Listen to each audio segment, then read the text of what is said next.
क्योंकि कभी कभी ऐसा होता है, जैसे हम किसी ऑपरेशन में हैं तो हमने किसी आतंकवादी को पकड़ लिया, तो वो भी ये चाहता है मेरे भी बच्चे हैं, मेरे को छोड़ दो। मैं लेकिन हम नहीं छोड़ेंगे, नहीं छोड़ेंगे, हमें दया नहीं दिखानी। क्यों? क्योंकि अगर वो छोड़ा गया तो लाखों बच्चों को मार देगा, लाखों परिवारों को नष्ट कर देगा। उसका उद्देश्य सही नहीं है। इसलिए उसको अगर बंधन में युक्त होकर के डाला जाए या मृत्यु दंड दिया जाए तो उचित ही है, क्योंकि उसका भी जीवन ज्यादा पाप नहीं कर पाएगा और वो बहुतों की जीवन को नष्ट नहीं कर पाएगा। इसलिए ऐसे आताताई को हमारा शास्त्र कहता है मार देना ही उत्तम है।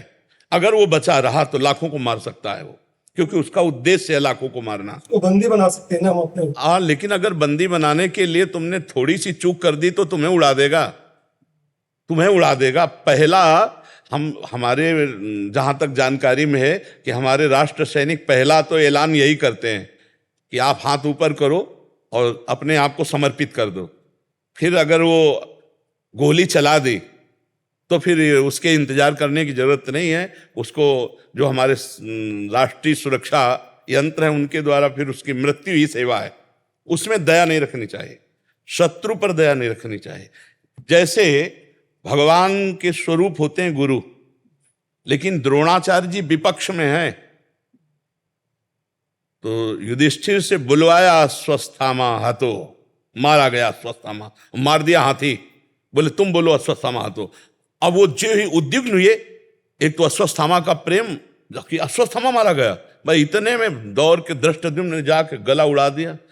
जब विपक्ष है सामने तो खेल है, प्रभु दुश्मन के रूप में आए हो, हम तुम्हें चांस नहीं देंगे। अगर हमारी एक बात पर तुम सरेंडर हो जाते हो तब तो कोशिश करेंगे, सब फेंक दो अस्त्र शस्त्र, ऊपर के कपड़े उतार करके। बिल्कुल हमको पता चलना चाहिए कि आप शरणागत हो, और अगर जरा भी चूक की तो खोपड़ी उड़ जाएगी।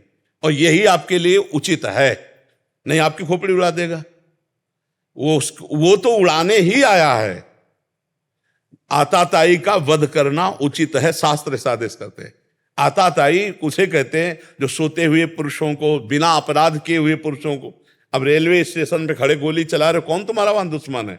अब उनकी मान्यता है, तो हमारी मान्यता तुम्हारी मान्यता को नष्ट करने में समर्थ है, ऐसा नहीं है।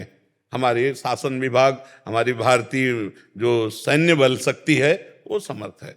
दया कभी कभी, बहुत ध्यान देना है, दया कभी कभी अपने ऊपर हावी हो जाती है। कई राजाओं ने, जब शत्रु पक्ष के राजाओं ने घुटने टेक दिए तो उनको छोड़ दिया, और जे भी छोड़ा तो ऐसे सैन्य बल से आंखें निकलवा ली, गले काट दिए, बंदी बनाकर। वो दुर्दशा की उन्हीं की जिन्होंने क्षमा कर दिया था, जिन्होंने। तो शत्रु पक्ष को या तो बंदी बना करके रखा जाए अगर अवसर मिले, नहीं तो फिर उनकी मृत्यु से पवित्रता हो जाएगी, मृत्यु दंड से पवित्रता हो जाएगी।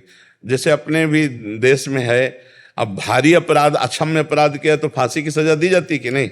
हाँ, तो फिर क्यों दी जाती है? जज वो इसीलिए देता है। अभी किसी अपराधी से वो ऐसा अपराध बन गया कि 5 और 6 वर्ष की बच्ची से गलत करके ऊपर छत से फेंक दिया, मार दिया।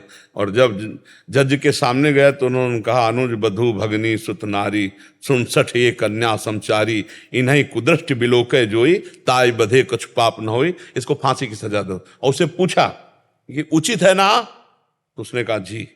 तो कहा हाँ, ये चौपाई गा करके, अनुज बधू भगनी सुत नारी, 67 ये कन्या समचारी, इन्हीं कुदृष्टि बिलोके जोई, ताई बधे कुछ पाप, फांसी की सजा दे दी। तो थोड़ा विधान करना है हमें। दयालु भाव, हम सब पे भगवत भाव रखते हैं, लेकिन हे भगवान, यदि आप आतंक रूप धारण करके आओगे, आप अपराधी रूप धारण करके आओगे, तो दंड विधान रूपी पूजा आपकी हम करेंगे। आप सौम्य रूप रख के आओगे तो हाथ जोड़ लेंगे। अलग अलग विधान रखा गया है। नहीं तो देखो, भगवान सर्व सामर्थ्यशाली होते हुए एक हाथ में लीला कमल है तो दूसरे में सुदर्शन चक्र है। तापस वेश विशेष उदासी, 14 वर्ष राम वनवासी, शरीर के वस्त्र बदल दिए, पादुका नहीं पहनी, लेकिन सारंग धनुष और अक्षय तूणीर साथ ही रखा है।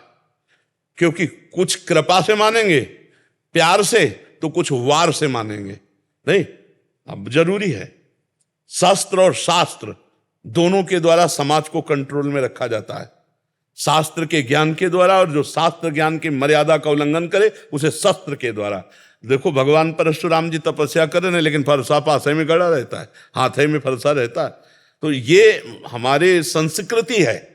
भगवान अगर हमारे प्रकट होते हैं, अगर वो मुरली मनोहर है तो सुदर्शन चक्रधारी भी है, आप ये ध्यान रखो। तो ऐसे ही आप एक भक्त भी हो तो आप एक राष्ट्र सैनिक हो। जरूरत पड़ने पर हमारा गला उतर जाए तो कोई बात नहीं, और जरूरत पड़ने पर हम सामने वाले शत्रु का गला उतारे तो हमें कोई फर्क नहीं पड़ेगा। ये हिम्मत बिल्कुल रखनी है, हृदय द्रवित नहीं कर देना कि इसके बीवी बच्चे हैं, इसके परिवार है। नहीं, इतना सोचने में तो तुम्हारी खोपड़ी तक, उसकी खोपड़ी का हिसाब पहुंच जाएगा।